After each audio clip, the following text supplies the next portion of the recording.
మావి గారు, ఏంటమ్మా? రాజు మీకేమైనా కాల్ చేశాడా? రాజీవ్ నాకేం ఫోన్ చేయలేదమ్మా. ఎందుకు?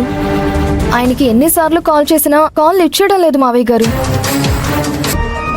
మీరేమైనా మాట్లాడారేమోనని. అయినా ఇప్పుడు అన్నిసార్లు నువ్వు రాజీవ్ ఫోన్ చేయాల్సిన అవసరం ఏముందమ్మా? అంత అర్జెంట్ పని ఏముంది?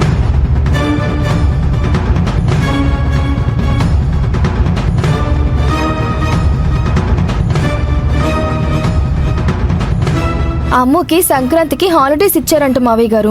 స్కూల్ వాళ్ళు కాల్ చేశారు, రేపు వెళ్ళి అమ్ముని తీసుకురావాలి. దాని గురించి చెప్దామని కాల్ చేస్తూ ఉంటే తను కాల్ లిఫ్ట్ చేయడం లేదు. ఇందులో కంగారు పడ్డానికి ఏముందమ్మా? వాడు వచ్చిన తర్వాత చెప్తే సరిపోతుంది కదా.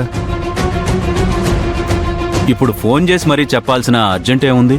అర్జెన్సీ లేకపోవచ్చు మావయ్య గారు, కానీ ఇన్నిసార్లు కాల్ చేస్తే ఎందుకు చేసిందా అని తిరిగి కాల్ చేయాలి కదా. అది కూడా నిజమే అనుకో.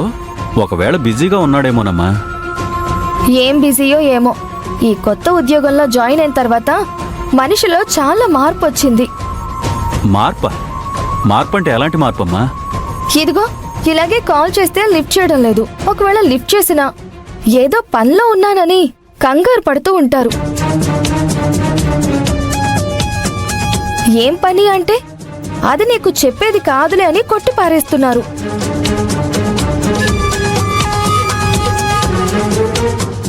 తను పని చేసే చోట ఒత్తిడి ఎక్కువగా ఉండొచ్చు కదమ్మా. అది మనం అర్థం చేసుకోకుండా కాల్స్ మీద కాల్స్ చేస్తే వాడికి ఇంకా ఒత్తిడి పెరుగుతుంది కదమ్మా. అలాని కాదు మావయ్య గారు, ఆయన జాబ్లో జాయిన్ అయినప్పటి నుంచి ఇంటి దగ్గర కూడా ఫ్రీగా ఉండడం లేదు. దేని గురించో చాలా తీవ్రంగా ఆలోచిస్తున్నారు. అడిగితే చెప్పడం లేదు. తాళి కట్టిన భార్యని నాకు కూడా చెప్పుకోకపోతే ఎలా మావయ్య గారు? దాందే ఉందిలేమ్మా. ఈ ఇంటికొచ్చినప్పటి నుంచి అందరి ఆలోచన ఒకటే. మళ్ళీ మన ఇల్లు మనకి ఎప్పుడు తిరిగి వస్తుంది, మన ఆస్తులు మళ్ళీ మనం ఎప్పుడు సంపాదించుకుంటామా అని అందరూ ఆలోచిస్తున్నారు. రాజీవ్, రాహుల్, శ్రీకర్ అయితే ఇంకా తీవ్రంగా ఆలోచిస్తున్నారు. దాని గురించి అయి ఉంటుందిలే. అదేం లేదు మావయ్య గారు, దాని గురించి అయితే ఖచ్చితంగా నాతో పంచుకుంటారు. అది కాకుండా ఇంకేదో ఆలోచిస్తున్నారు అనిపిస్తుంది. పిలిస్తే పలకరు, ఎప్పుడూ పరధ్యానంగా ఉంటారు. ఆయన వరసేంటో నాకు అస్సలు అర్థం కావడం లేదు. అమ్మా లలిత, నువ్వు అనవసరంగా ఈ విషయం గురించి ఎక్కువ ఆలోచిస్తున్నావేమో అనిపిస్తుంది.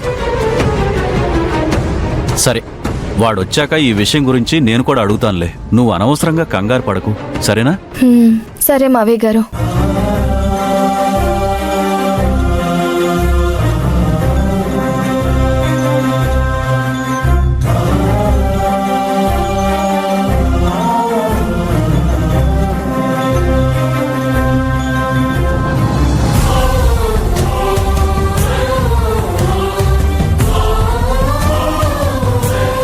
రాహుల్ గాడికి ఏమైంది? వాడు ఫోన్ లిఫ్ట్ చేయట్లేదు.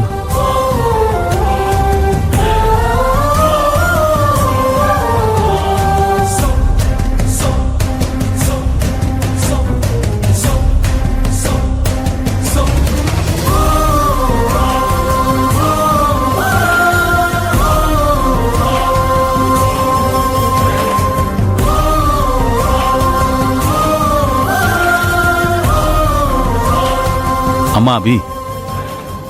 ఏంటి మావయ్య గారు? రాహుల్ నీకేమైనా ఫోన్ చేశాడా? రాహుల్ బాబు నాకెందుకు ఫోన్ చేస్తారు మావయ్య గారు? ఏదైనా విషయం చెప్పాలంటే మీకే నేరుగా చెప్తారు కదా.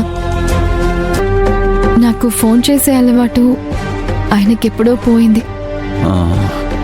అయితే రాహుల్ నీకు కూడా ఫోన్ చేయలేదా? ఇంతకీ ఏమైంది మావయ్య గారు? ఏం లేదమ్మా, రాహుల్కి ఇందాకటి నుంచి ఫోన్ చేస్తున్నాను, కానీ వాడు ఫోన్ లిఫ్ట్ చేయడం లేదు. మెసేజ్కి రిప్లై కూడా ఇవ్వడం లేదు. అసలు ఏమైందో ఏంటో నాకు అర్థం కావట్లేదు. ఒకవేళ ఆఫీస్లో బిజీగా ఉన్నారేమో మావయ్య గారు. బిజీగా ఉంటే కనీసం మెసేజ్ అయినా చేయొచ్చు కదమ్మా, బిజీగా ఉన్నాను అని. మెసేజ్ కూడా చేయకపోతే అసలు నేనేమని అర్థం చేసుకోవాలి? రాహుల్ బాబు ఆ కనిష్క దగ్గర జాయిన్ అయినప్పటి నుంచి ఆయన పరిస్థితి మారిపోయింది. ఆ కనిష్క రాచి రంపాలు పెట్టి మరీ రాహుల్ బాబు చేత పని చేయించుకుంటోంది.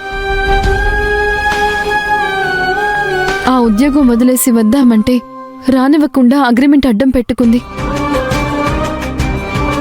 పాపం రాహుల్ బాబు ఆయన కనిష్క దగ్గర నుంచి విడిపించేంత వరకు ఆయనకి బాధలు తప్పు. అవునమ్మా, అంత డబ్బు ఎక్కడి నుంచి తీసుకురావాలో, రాహుల్ని కనిష్క దగ్గర నుంచి ఎప్పుడు విడిపించాలో నాకేం అర్థం కావట్లేదు.